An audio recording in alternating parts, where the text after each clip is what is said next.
ಡಬ್ಬ ಕಾಂಪೌಂಡ್ ಹತ್ತದ ದೂರ ತಗೊಂಡ್ಬಿಡಪ್ಪ ಎಲ್ಲಾರ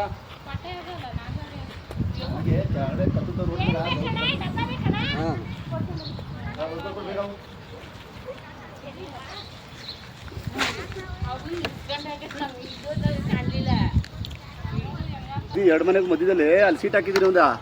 ಅಲ್ಲಿ ಬಂದು ಹೊರ್ಬಿಡದೆ ಕಾಂಪೌಂಡ್ ಮೇಲೆ ಮರ್ಗಿದ್ದ ದುಡ್ಡುಕ್ಕೂ ಮೇಲೆ ಕೆಳಗೆ ಇಳಿಲಿಲ್ಲ ತಿರ್ವಾ ಅಲ್ಲೇ ಇದ್ದು ಯಾವ ಗಲಾಟೆ ಆಯ್ತಲ್ಲ ಯಾರು ಸೌಂಡ್ ಆಯ್ತಲ್ಲ ಅವಾಗ ಕೆಳಗೆ ಇಳಿದ್ಬಿಟ್ಟಿದ್ದು